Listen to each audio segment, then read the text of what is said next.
Olá, gente. Como falar com os espíritos? Se você ainda não se inscreveu em nosso canal, inscreva-se. Aperte o sininho para receber notificações e compartilhe os nossos vídeos.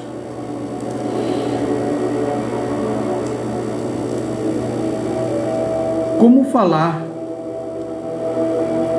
com as nossas entidades, com os espíritos?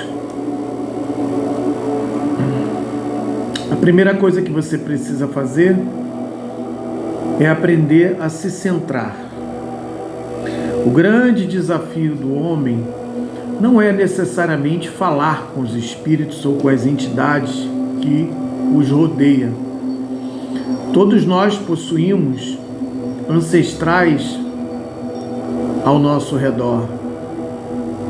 Por um simples motivo, nós somos herança de nossos pais, avós paternos, avós maternos, bisavós paternos e maternos, e aí se expande a árvore genealógica, e isto vem pelo sangue, vem pelo DNA, vem por afinidade de raiz, de família, de ancestralidade. A tendência é reencarnarmos dentro da nossa própria linha ancestral, de nossas próprias raízes ancestrais. Somos hoje filhos de nossos bisavós e trisavós, tataravós. Somos a reencarnação de nossos antepassados e ancestrais.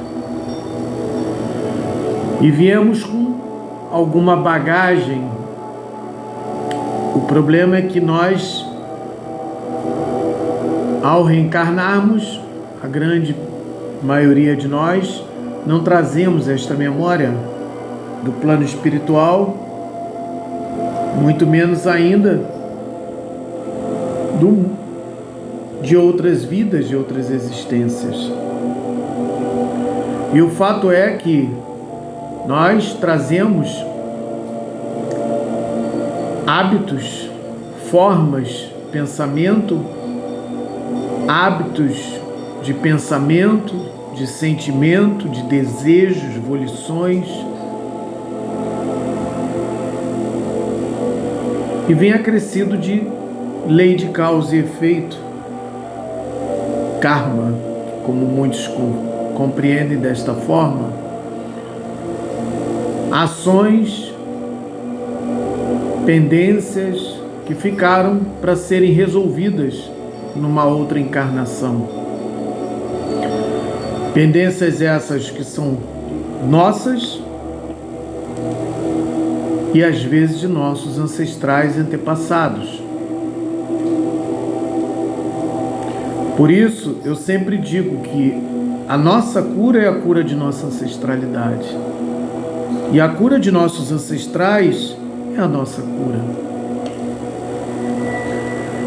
De maneira que, se não é possível chegar a um entendimento ou um acordo com algum ancestral, com algum parente, de uma forma direta, objetiva, declarada, por questões óbvias, nem todos estão conscientes desta necessidade, nem todos estão amadurecidos para exercer o perdão sincero e autêntico, né? Pode-se bater nas costas, dizer tá tudo bem, e por dentro o remorso continua, a mágoa continua, o ressentimento continua, e não importa como tratamos uns aos outros, né? Aparentemente, no plano espiritual não existem máscaras. No plano espiritual, as pessoas são como elas são. Elas são vistas espiritualmente sem máscaras. Então, quando você quer ter uma raiva excessiva, né, e às vezes teria vontade de ir aos finalmente, digamos assim, né, com aquela pessoa, você pode se segurar aqui no físico. Mas no plano espiritual você não consegue esconder, né, por trás de máscaras. Existem mundos e mundos, né?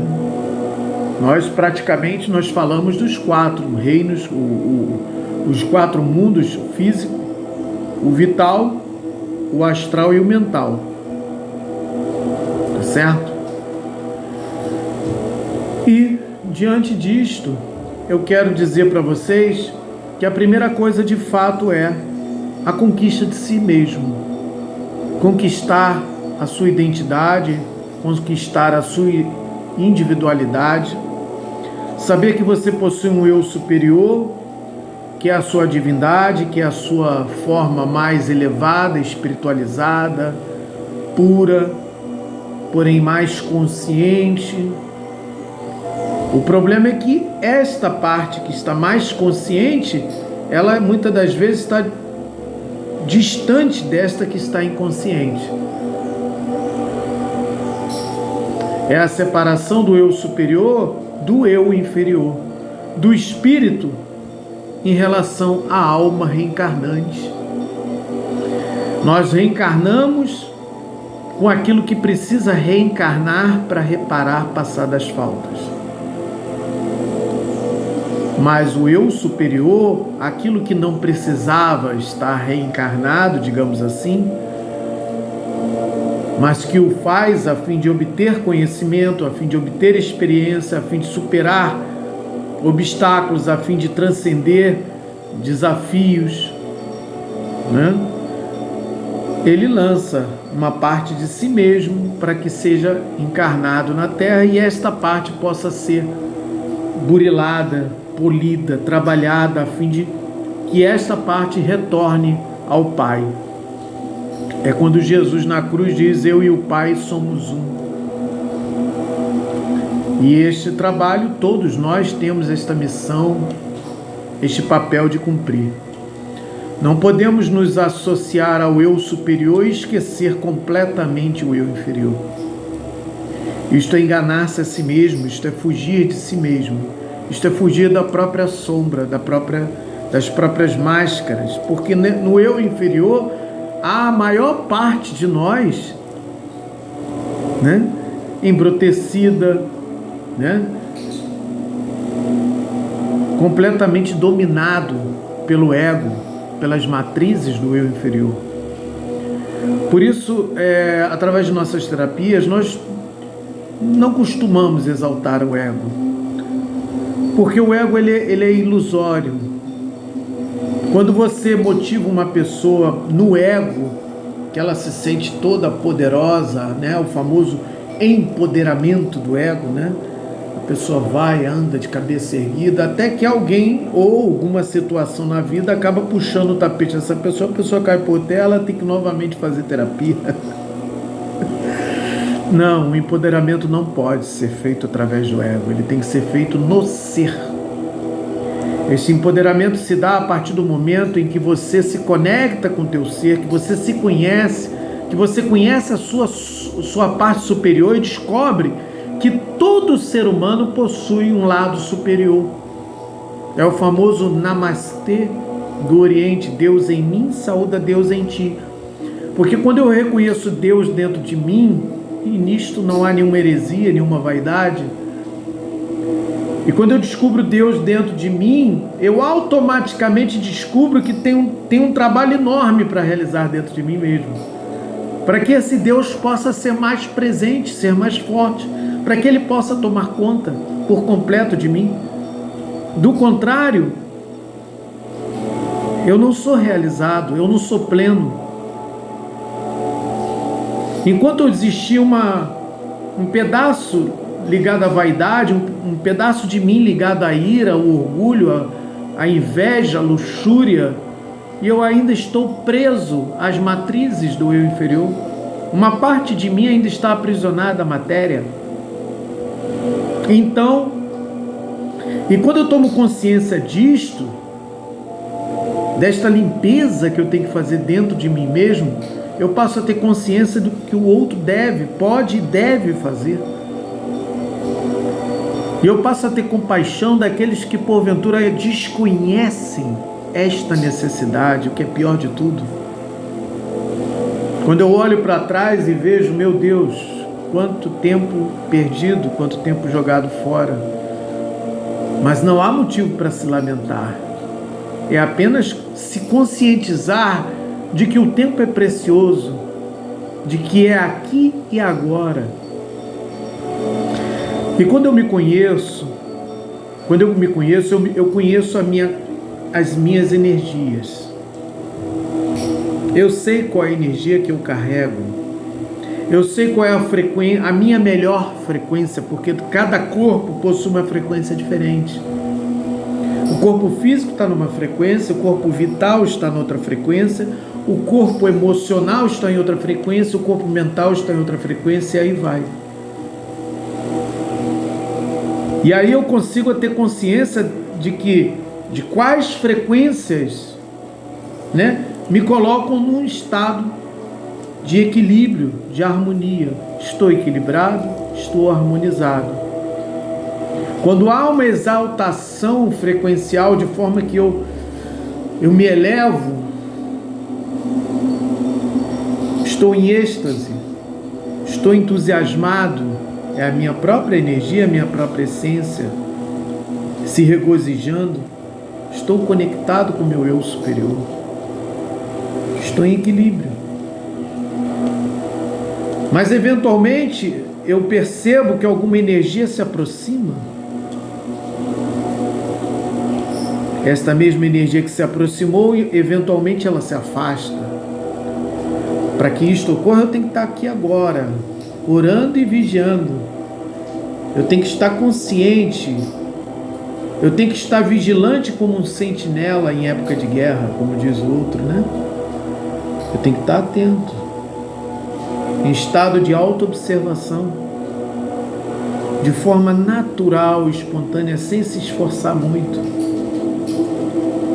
Epa, peraí, que energia é esta? Isto me pertence? A primeira coisa que eu devo fazer, quando eu sinto uma mudança na minha energia, quando eu sinto uma mudança de frequência, a primeira coisa que devo perguntar ao universo: isto me pertence? Esta energia é minha? E tenho absoluta certeza que o universo te responde. Na maioria das vezes, aliás, em todas as vezes, essa resposta é imediata. Em algumas vezes você ainda está um pouquinho desconectado, desligado, você demora um pouquinho a perceber a resposta.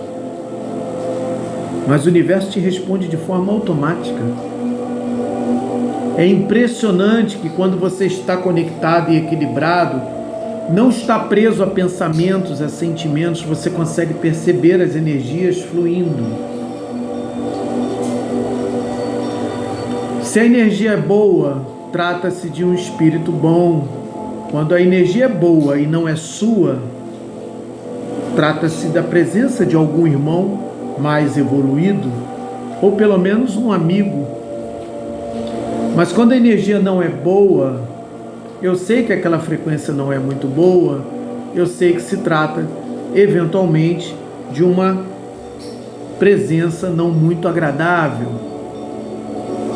A segunda coisa que eu preciso fazer, a primeira é conhecer a minha própria energia. A segunda, conhecer as energias, se são boas ou ruins, se são agradáveis ou desagradáveis. Emoções. Estou sentindo uma tristeza que me chegou do nada. Eu pergunto: tenho eu motivo para estar triste? Fique atento a essas perguntas que estou colocando aqui, porque são elas que você deve utilizar neste momento. Este sentimento é meu? Esta emoção é minha? Esta tristeza, esta raiva que me veio do nada? Por que estou sentindo esta ira em relação a esse irmão, a esta pessoa que está diante de mim? O que ela me fez para eu sentir esta raiva? E fique atento. Quase sempre virá um pensamento respondendo: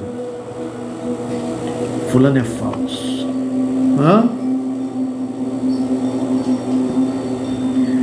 E o mais lamentável de tudo é que muitos espiritualistas e espíritas, muitas pessoas se deixam levar por estes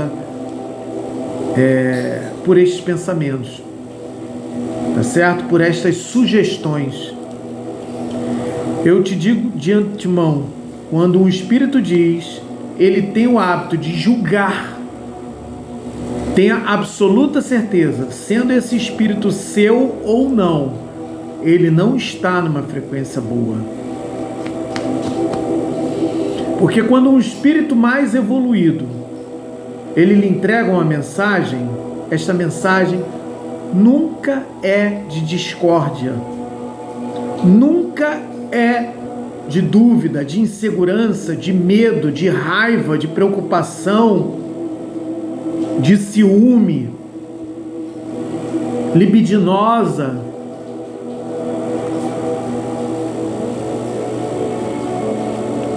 De ambição. Não é. Quando isto acontece, quando vê uma vozinha e diz, você fica atento. Quando não vem uma voz, Douglas, eu tenho que estar atento. Faço novamente a pergunta. O meu eu inferior pode me responder?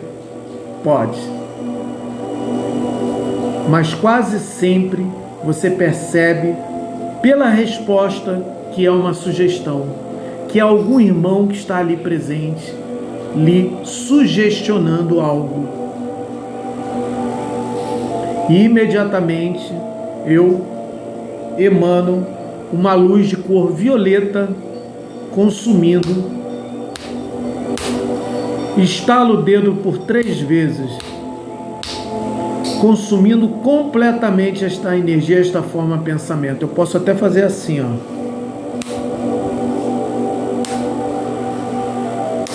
Se tem alguém vendo, você não quiser, você disfarça, faz assim, ó, né? Como se estivesse se libertando, se livrando de algo. Uma outra forma que você pode fazer também é a seguinte, olha, na inspiração você faz assim, ó.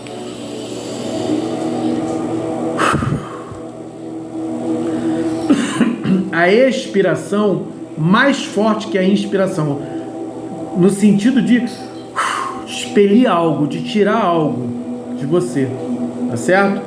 Uma outra forma que você tem, faz um círculo, dá um giro no seu próprio corpo, faz um giro. Você pode girar no sentido anti-horário, tá certo? Você pode fazer isso aqui e dar um giro no sentido anti-horário. São movimentos, olha aqui, isso aqui, ó.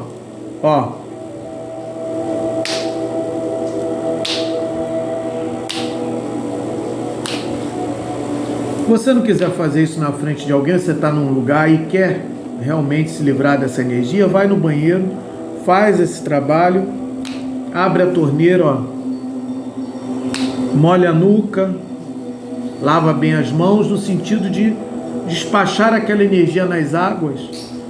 Existem várias formas de você fazer isso. Se você está em casa, melhor ainda. Fique à vontade. Tome um banho, uma ducha de água fria. Não vai tomar banho morno.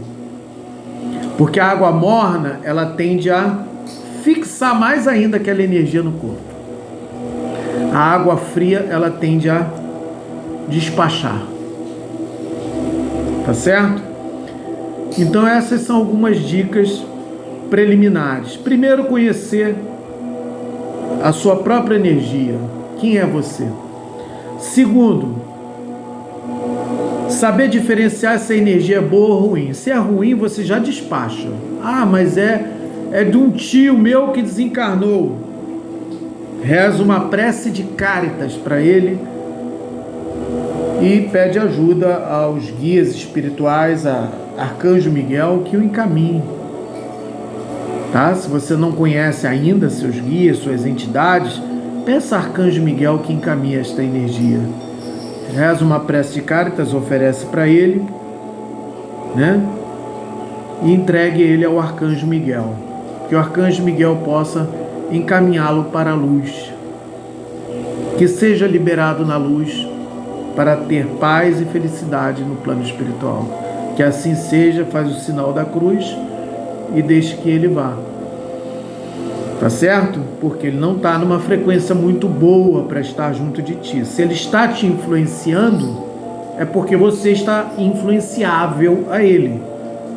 Eleva melhor a tua frequência para que um dia, quem sabe, você possa ser útil a este irmão. No momento ele não é interessante você tê-lo na sua companhia, tá certo? Por muito tempo pelo menos. E a terceira é o seguinte: sentiu uma energia boa? Senti. Sentiu que é um espírito amigo? Senti.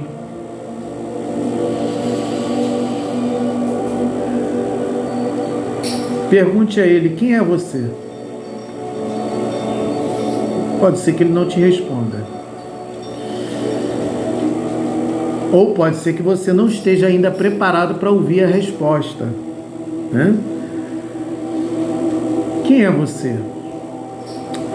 Eu vou dizer uma outra característica importante. Estas perguntas são fundamentais, porque uma hora ou outra pode ser que você seja desperto em você a evidência e você veja esse espírito na sua frente.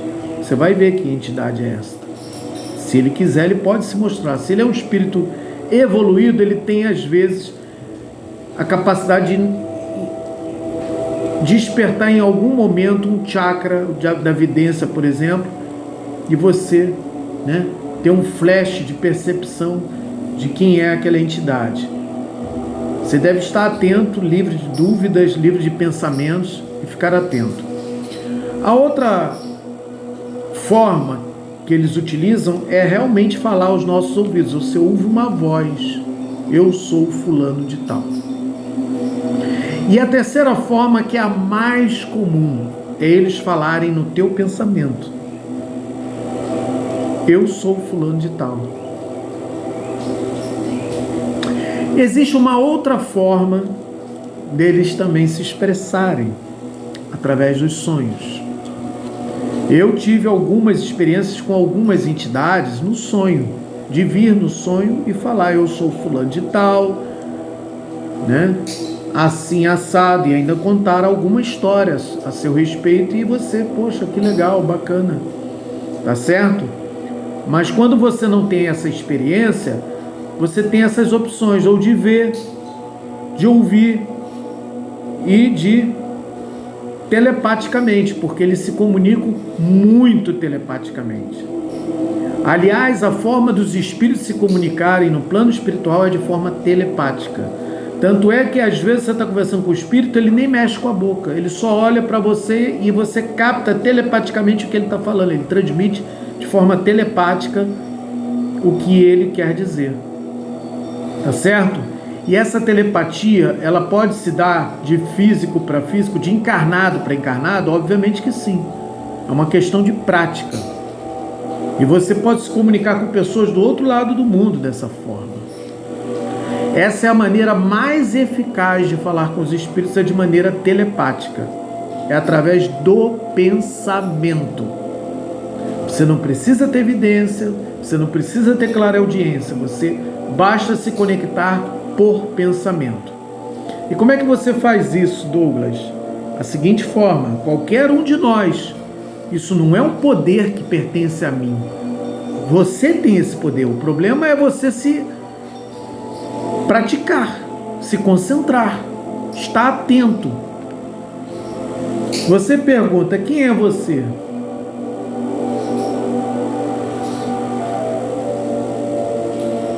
Você me pertence como entidade? O que eu quero dizer com isso? Me pertence como entidade. Você pode fazer a pergunta: você é algum ancestral meu? É isso que eu quero saber. Você é algum ancestral? Porque as entidades que nos cercam, gente, 99% são nossos ancestrais. Tá certo? Pessoas que pertencem à nossa árvore genealógica em algum momento. Trisavô, tataravô, tio-avô. E eles vêm em forma de diversas entidades. Por exemplo, nós temos entidades brasileiras, índios, nós temos entidades africanas, nós temos entidades europeias, portugueses, espanhóis, franceses, italiano, russo, certo? Eventualmente um chinês, um indiano. Em algum momento, por mais antigo que seja, este ser tem alguma afinidade, tá certo? Na maior 99% dos casos é consanguíneo. Caramba, como é que fulano pode ter um indiano? Você não sabe se o seu tataravô teve alguma relação com algum indiano quando era lá na Europa, antes de vir para o Brasil. Nós de pele branca, nós somos caucasianos, nós temos sangue europeu, tá certo? E não se esqueça que foi a Inglaterra que povoou, né, a Índia. E ingleses se associaram com franceses, enfim, e aí vai, sabe? A nossa árvore genealógica, ela pode ir longe e a gente não se dá conta disso, tá certo? Eu espero ter podido contribuir com este conhecimento, né? E que todo o processo de autoconhecimento, de conhecimento de sua ancestralidade, se dê de forma fácil, alegre e gloriosa, e que ela se dê sem apego ao processo, sem vaidade e sem ansiedade, que são questões, aspectos que atrapalham esse processo, tá certo? Meu nome é Douglas Guimel, eu sou personal coach, terapeuta holístico. Se você ainda não se inscreveu, inscreva-se em nosso canal, aperte o sininho para receber notificações. Curta e compartilhe os nossos vídeos. Shalom.